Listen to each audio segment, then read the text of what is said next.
Nous assistons aujourd'hui à l'assurance de doctorat 3e cycle présentée par mademoiselle Labadla Amel sous la direction du professeur Cheri Abdelrazak, intitulée de la thèse discrétisation de quelques problèmes paraboliques. Les examinateurs, professeur Khaled Zemnir, l'université de Qassim Saoudia, docteur Karbo Amourat de l'université de Guelma et moi-même professeur Lagoufet de l'université de Guelma. Donc vous avez entre 30 et 40 minutes pour exposer l'essentiel de votre travail. Merci Oustad. Monsieur le Président, Monsieur les membres du jury, honorables assistants, salam alaikum. Tout d'abord, merci pour votre présence et je voudrais remercier mon directeur de thèse.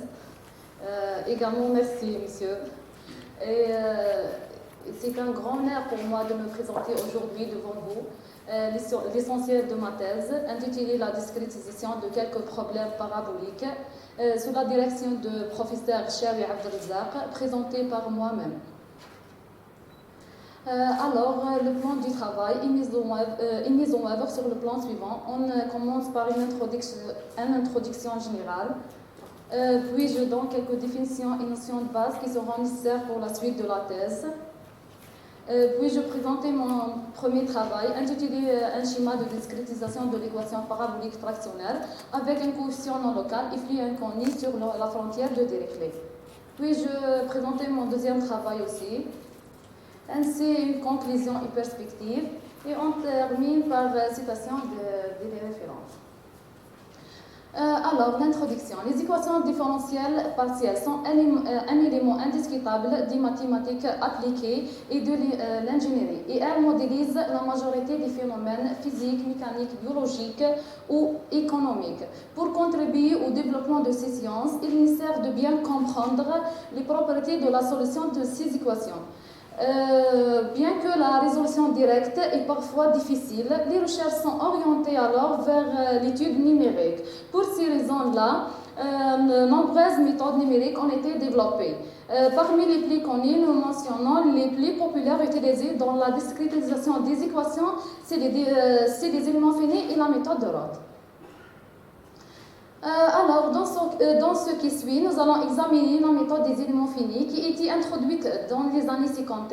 Cette méthode consiste à remplacer l'espace des fonctions test de dimension infinie de la formulation variationnelle par un autre espace des fonctions test approchées de dimension finie. Généralement, l'espace approché est inclus dans l'espace initial. Dans le cadre de l'approximation numérique, nous discutons également la méthode de Roth qui est couramment utilisée dans la discrétisation temporelle des équations d'évolution où les dérivées par rapport à une variable sont remplacées par des quotients de différence qui conduisent finalement à des systèmes d'équations différentielles pour les fonctions des variables restantes. De nos jours, une base documentation existe sur le sujet, on peut se référer à. Maintenant, on passe à mon premier travail qui est consacré à l'étude d'une équation parabolique fractionnelle avec une condition limite inconnue sur le bord et un coefficient non local. Voilà le problème. Les problèmes de ce genre ou des termes non locaux attirent beaucoup d'attention ces dernières années car ils contribuent à la modélisation de nombreux phénomènes physiques, biologiques, où la solution I peut décrire la densité de population des bactéries susceptibles de se propager dans X un instant T. F est la densité des bactéries fournies de l'extérieur et la dépendance non locale A de LI et le taux de prévalence de la population comme indiqué dans 22-23. En raison de l'impossibilité, comme déjà vu, d'obtenir des solutions exactes, dans la majorité des cas, la recherche s'est tournée vers des méthodes qui donnent des solutions approximatives. Notre objectif principal est de reconstruire la condition de Dirichlet manquante à travers une autre condition auxiliaire sous forme intégrale, en utilisant la méthode de Roth pour le temps, combinée avec la méthode des éléments finis pour la variable spatiale. Mais la présence du coefficient non local pose des difficultés majeures. Afin de remédier ces difficultés, nous développons une méthode basée sur l'idée données 35, parallèlement à notre problème. Maintenant, le deuxième chapitre s'intéresse à l'étude d'une EDP fractionnaire intégro-différentielle avec un flot inconnu aussi sur le bord de Dirichlet. Voilà le problème. L'une de nos motivations pour étudier des équations de diffusion fractionnaire provient de l'application de la diffusion sur les fractales. Plus précisément, elles peuvent décrire efficacement la diffusion anormale sur certains semi-conducteurs amorphes ou matériaux fortement poreux. Citant quelques documents intéressants traitant ce genre de problème. Le premier d'entre eux est Oldham. On étudie la relation entre l'équation de diffusion ordinaire et une équation de diffusion fractionnaire. Nous faut considérer l'équation d'évolution fractionnaire avec la condition intégrale fractionnaire dans l'espace de Sobolev.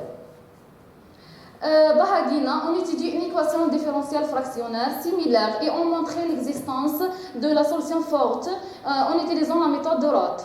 Récemment, M. Sherry s'en penché sur le problème pseudo-parabolique et l'ont prouvé que le problème est bien posé par l'utilisation de la méthode de discrétisation temporelle de Roth.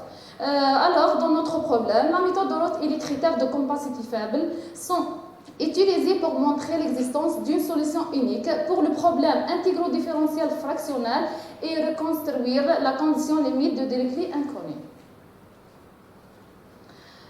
Maintenant, on passe à le préliminaire. Dans cette partie, nous introduisons les espaces de Bouchard qui seront le cadre fonctionnel des problèmes étudiés, puis nous donnons quelques définitions et propriétés des calculs fractionnaires qui seront nécessaires pour la suite. Les espaces de Bochner, soit oméga dans Rn et l'intervalle du temps, on définit les espaces suivants. Le premier espace est l'espace des fonctions continues mené de la norme de 1. Deuxième espace est l'espace des fonctions a carré intégrables mené de la norme de 2. Le dernier espace est l'espace des fonctions essentiellement bornées mené de la norme de 3.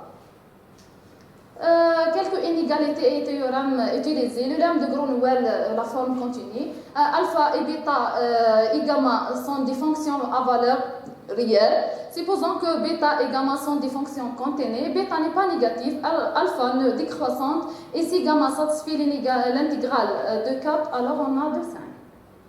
Et voilà la forme discrète de théorème de Groenewald. On a le théorème de Metty-Browder. D est une application monotone pour la dernière variable, c'est-à-dire si on a cette inégalité, U1 converge faiblement vers I dans LP, et on a DTX U1 converge faiblement aussi vers V dans LQ. Et cette limite-là inférieure à cette quantité, alors V égale DTXU. Le critère de compacité de Kolmogorov, soit oméga un domaine borné de Rn, l'ensemble M des fonctions f dans LP est précompact si seulement C, M est borné et équicontenu, c'est-à-dire on a la relation suivante et vérifiée. L'intégrale fractionnaire de Riemann-Liouville, on a la définition suivante. Si f appartient à C, alors la formule suivante est appelée l'intégrale fractionnaire de Riemann-Liouville. La dérivée fractionnaire de Riemann, si f de R plus vers R, alors l'expression suivante est appelée la dérivée fractionnaire de Riemann. L'M, soit f appartient à Cn, alors pour tout t dans 0t, les propriétés suivantes s'appliquent. On passe maintenant à mon travail, le premier travail, soit oméga l'ensemble vers borné de Rn, de frontière continue Lipschitz, gamma. On a et l'intervalle du temps. On a l'union de gamma d, gamma n égale gamma, l'intersection égale à vide. Gamma d et gamma n sont des sous-ensembles ouverts de gamma et vu le vecteur normal extérieur à chaque point de gamma. Voilà le problème, tel que DII, ce sont la dérivée de Riemann-Liouville et l'intégrale de Riemann-Liouville. As est le coefficient non local, dépend de LU, tel que LU prend la forme suivante, c'est l'intégrale sur oméga UX dx. Nous définissons l'espace de Lebesgue suivant, équipé de produits scalaires habituels de ce notation-là. Nous indiquons par ces notations le produit scalaire et la norme en L de gamma. Nous définissons également l'espace Sobolev suivant, doté de la norme aussi suivant. On a l'espace de Hilbert suivant, tel que I appartient à H1, tel que I sur gamma D est tel constant, avec norme induite dans H1. Les hypothèses suivantes sont formulées tout au long de ce travail comme suit. Les 3 points suivants. Nous éviterons également le cas dégénéré en supposant que la dérivée de Riemann est supérieure à 0. La définition. Le couple I gamma résout faiblement le problème Pi si on a les 3 suivants et vérifiés.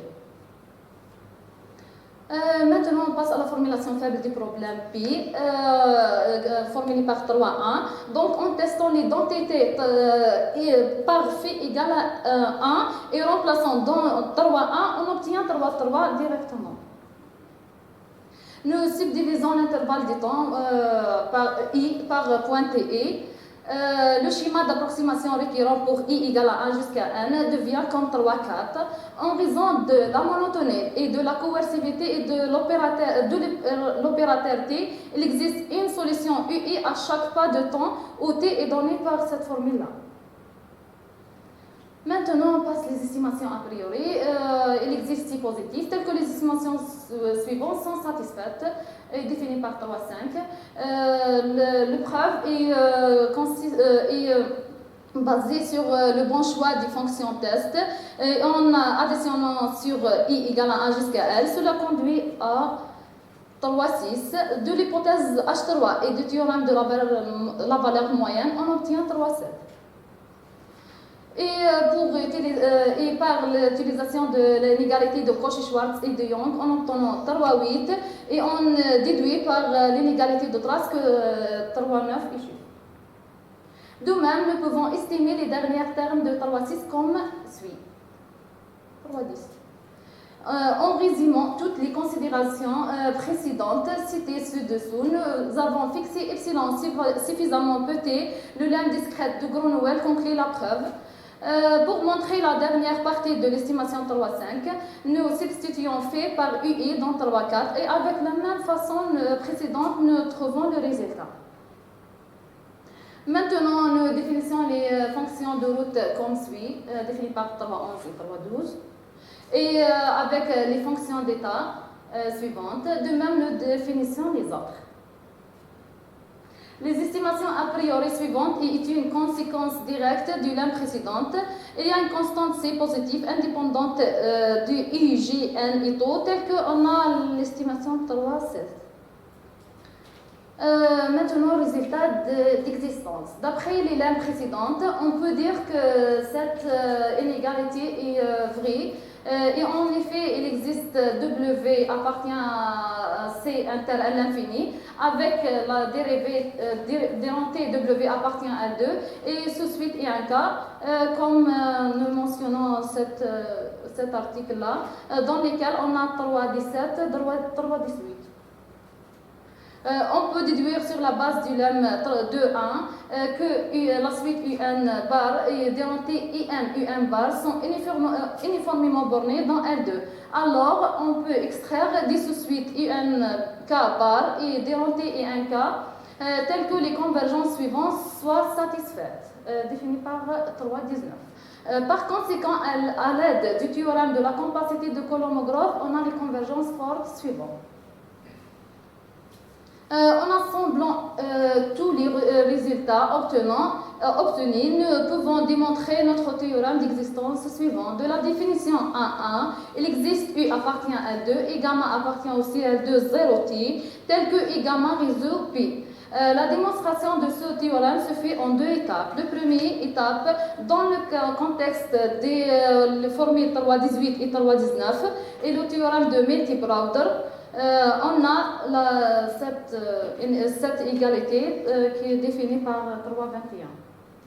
Maintenant, à travers les relations 3,12, nous pouvons réorganiser les équations, l'équation valutionnelle 3,4 comme suit. On a 3,22. De la lipschicité de F, on peut déduire que 3,23 est vérifié. Quand n tend vers à l'infini dans 3,22, en concluant que I satisfait 3Z de la définition 1. Deuxième étape, notre objectif dans cette étape est de prouver l'existence de gamma qui satisfait 2Z. Pour ce faire, 2Z et C, c'est pour de la définition. Pour ce faire, nous présenterons la fonction suivante. On a gamma n égale U sur gamma d sur une frontière et I gamma égale U gamma d. Du 3.11, 3.12, il s'ensuit que l'inégalité suivante est vraie. Ceci implique que UN et UN bar avoir la même limite U en prenant en considération l'injection suivante. Ceci permet d'obtenir que on a l'inégalité suivante. Et donc, gamma n converge vers gamma qui est égal U sur gamma d dans L2. Maintenant, on va à un problème complètement discrétisé. À chaque instant t, on considère une triangulation composée de triangles de telle sorte qu'aucun sommet d'un triangle ne se trouve à l'intérieur d'un côté d'un autre triangle. Soit VH, l'espace discret de VI, qui est défini par cette formule. Ensuite, on a la formulation complètement discrète formulée par 3.24. La formule 3.24 dans un système d'équations algébriques non linéaires, ainsi que la méthode de Newton est intéressée pour résoudre ce genre de problème. Mais la présence du coefficient non local pose des difficultés. Alors nous observons que la sparsité de la matrice jacobienne ici est perdue en raison de cette difficulté de la terme non local. Pour voir cela, nous rappelons Fiji, la base de dimension n de VIH. Pour certains alpha, nous pouvons écrire la solution UIH comme suit. Fixer alpha bar comme suit. En plaçant cette valeur de IH dans 3.24, on obtient un système d'équations algébriques non linéaires 3.25. Où on a FJUH défini par la formule 3.26. Pour obtenir la valeur de alpha par la méthode de Newton, nous calculons la matrice jacobienne G. Alors, chaque élément de la matrice jacobienne prend la forme 3.27. Pour assurer la sparsité de la matrice jacobienne, nous appliquons la technique utilisée par Gaudier dans 3.5. Selon cette nouvelle technique, nous formulons notre problème comme suit, 3.28 et 3.29. Prendre VH égale Fiji et redéfinir les équations 3.28, 3.29 comme 3.30 et 3.31. Cela implique ce système. Et voilà les composants prennent la forme suivante. Le système matriciel 332 peut être résolu en utilisant la formule de Sherman, Wood-Morrison, Woodbury, comme indiqué dans 24, 35, 36. Maintenant, résultat numérique. Cette section traite d'une expérience numérique dans laquelle nous prenons par exemple oméga égale 0,1 et aussi 0,1 et la solution de test U égale cette formule-là. Nous prenons alpha égale 1,5 et le coefficient local égale 1 plus cosinus D, D et C, CFU. Et on a les autres termes. Pour l'itération de Newton, nous considérons la supposition initiale est 0 comme suit. L'erreur numérique est calculée premièrement sur I gamma dans L2 et donc nous prenons n assez grand dans ce qui suit, n égale 10 à la puissance 3 et nous fixons le pas de temps, tout égale n sur 10k, k est varié de 1 à 6. Dans le tableau 1 donne les erreurs numériques et le figure 1 montre les résultats de l'erreur dans log plot. Voilà le tableau et voilà la figure. Deuxièmement, les erreurs numériques sont calculées à t égale à 1 avec taux est fixé de 10 à la puissance moins 4, variant n égale 10k, k est varié de 1 jusqu'à 6, h c'est le pas de temps, sur 1 sur n. Le tableau 2 ci-dessous dans les erreurs numériques et figure 2 montre les résultats de l'erreur dans le log plot. Voilà le tableau et voilà la figure. Maintenant, on passe au deuxième problème qui consiste à étudier l'application des schémas de discrétisation temporelle du route pour trouver une solution approchée de l'équation intégro-différentielle suivant. On a des ici qui est formulé par 4, 5, c'est la dérivée et l'intégrale de Riemann l'UV respectivement. Alors, on a l'espace de Hilbert suivant, U appartient à H1, tel que la restriction U gamma D est constant, tout au long de ce travail, nous supposons toujours les hypothèses suivantes, qui est définie par les 3 points suivants. Nous éviterons aussi le cas dégénéré en supposant que la dérivée de Riemann est supérieure à 0. Maintenant la définition. Le couple I gamma et des solutions faibles aussi du problème 4.1, 4.5 si les 3 points suivants sont vérifiés. La formulation faible du problème 4.1, 4.5 est définie par 4.6. Par conséquent, en testant avec phi égale à 1 et remplaçant dans 4.6, on obtient 4.7. Divisons maintenant l'intervalle I en n sous intervalle de longueur h égale t sur n et désignons UI égale utx. Après discrétisation, le schéma d'approximation récurrent est le suivant. Dans le lemme suivant, nous assurons l'existence d'une solution faible à chaque pas de temps. Supposons que G appartient à L de gamma n et θ' de t appartient à R, quel que soit t, 0t, alors à chaque pas de temps t, il existe une solution faible UI du problème 4.8. Preuve, définissons l'opérateur t par cette formule. Selon la théorie des opérateurs monotones, il suffit de montrer que TI est un opérateur borné, semi-continu, coercitif et monotone. Dans un premier temps, nous montrons que T est borné. Pour cela, nous avons 4,9. L'inégalité de Cauchy-Schwarz implique cette formule. En appliquant les arguments standards, nous obtenons que TU est borné. Ensuite, d'après le théorème de la valeur moyenne, l'hypothèse 3 et l'hypothèse 3, nous avons que donc, T est monotone. Nous pouvons vérifier de manière similaire, tel qu'on a 4,10, ceci montre la coercivité T. Finalement, pour Vn converge vers V, dans V, on a la formule suivante. Puisque Vn tend vers V dans H1, il s'ensuit que 4,11 est vérifié. Par conséquent, T est semi-continu, ceci complète la preuve. Pour montrer le résultat d'existence, nous dérivons quelques estimations a priori définies par 4,12. Le preuve, c'est basé sur le bon choix des fonctions test et en additionnant sur I égale à 1 jusqu'à L, on obtient 4,13. Grâce à la formule addition d'Abel, il s'ensuit que 4,14. Par l'inégalité de Cauchy-Schwarz et Young, nous pouvons écrire 4,15. L'inégalité suivante. Maintenant, en raison de l'hypothèse sur K, nous obtenons 4,16 et il découle de l'inégalité de trace et de la formule de sommation d'Abel, on a 4,17. De même, nous pouvons estimer le dernier terme de 4,10 comme 4,18. Les estimations a priori. En résumant toutes les considérations ci-dessous, on choisit epsilon suffisamment petit, alors le lemme discrète de Groenewald conclut la preuve. Pour démontrer la dernière estimation dans 4,9, on teste par phi égale à UI dans 4,8 et de la même manière, on obtient les résultats. Maintenant, nous définissons les fonctions de route comme suit, ainsi que les fonctions d'état.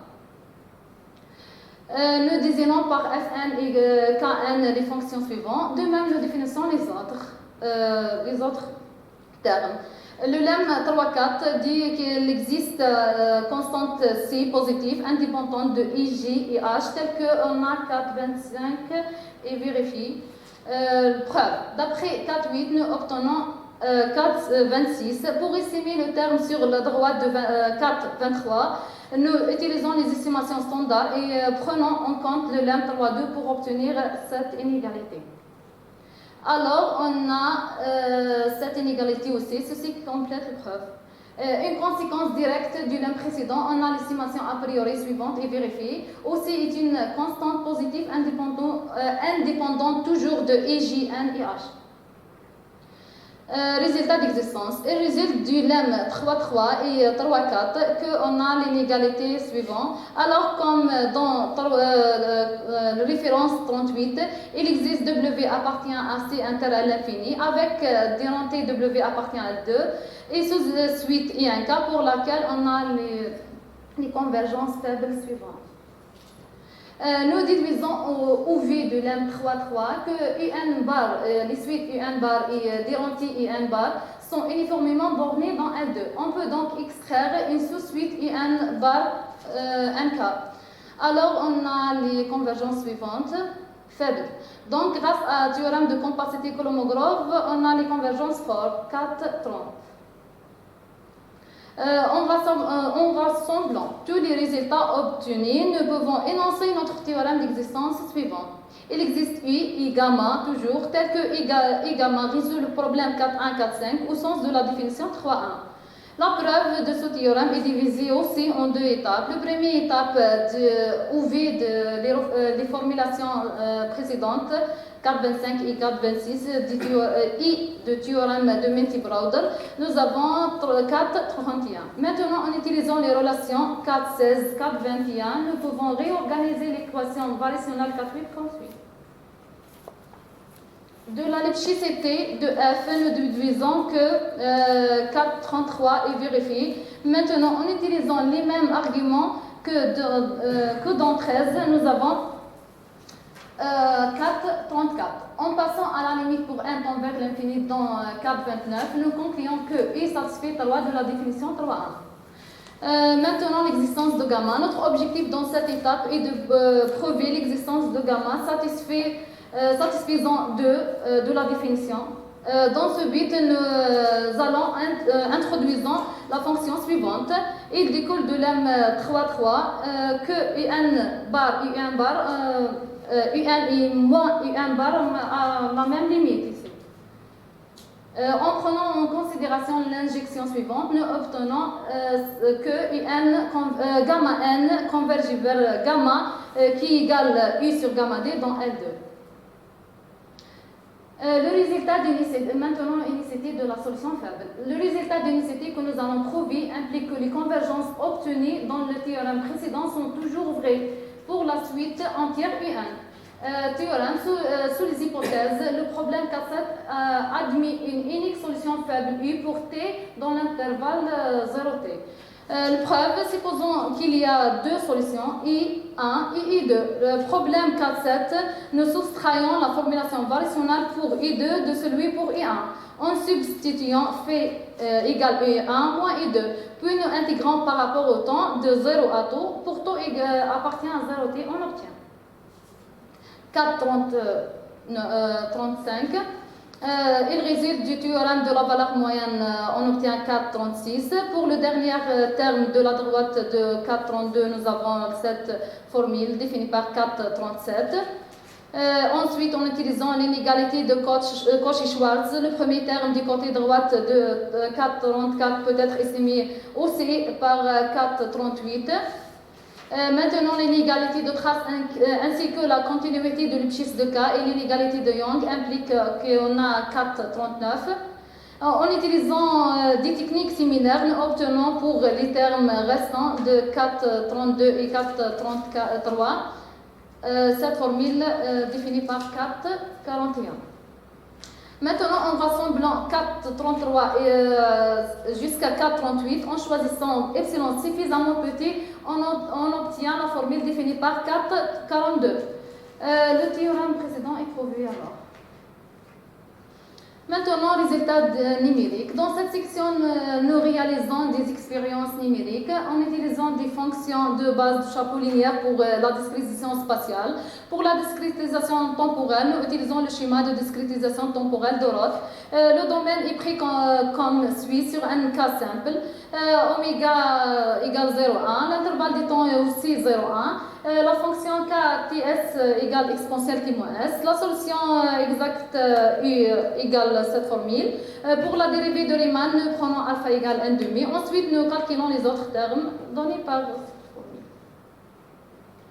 Maintenant, l'erreur numérique est calculée d'abord sur I gamma dans L2 et par conséquent, nous prenons n suffisamment grand dans la suite n égale 2 puissance 5 et nous assignons le pas de temps tout égale 1 sur dk. Le tableau 1 donne les erreurs numériques et le figure 1 montre les résultats de l'erreur en log-log-plot. Voilà le tableau d'erreur, voilà la figure.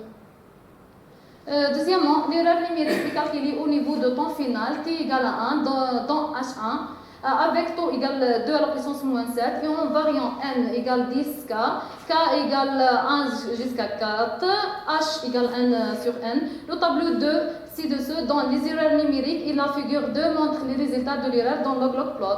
Tous les calculs ont été effectués à l'aide de MATLAB. Voilà le tableau et la figure. Maintenant, on passe à la dernière partie de cette présentation. Dans cette thèse, nous avons considéré deux problèmes paraboliques fractionnaires. Dans le premier, nous avons traité une équation de diffusion partielle avec une condition limite inconnue et un coefficient non local en utilisant la méthode de route pour le temps et combinée avec la méthode des éléments finis pour la variable spatiale et une mesure intégrale ou une condition auxiliaire sous forme intégrale. Nous reconstruirons l'état de Dirichlet manquant. Mais la présence, comme toujours, du coefficient non local pose des difficultés majeures lorsqu'on étudie le problème numériquement. Afin de résoudre le problème, nous développons une méthode inspirée de l'idée de Godet et les tests numériques démontraient l'efficacité de l'approche proposée. Le deuxième travail, nous prouvons le caractère bien posé, existence et l'initiative du problème concernant la reconstruction de la fonction inconnue dépendant du temps sur la frontière pour une équation fractionnaire intégrale différentielle. Pour cela, on utilise une mesure intégrale sous forme intégrale avec la discrétisation temporelle de route. Des expériences numériques sont données pour illustrer les résultats comme perspective maintenant. Nous aspirons à étudier une équation aux dérivées partielles et faire les estimations a posteriori. Cet sujet de recherche n'est pas dans le domaine immédiat du travail présenté dans cette thèse, mais sur lesquels notre attention peut être dirigée. Maintenant, on termine par la citation des références. Et merci pour votre attention.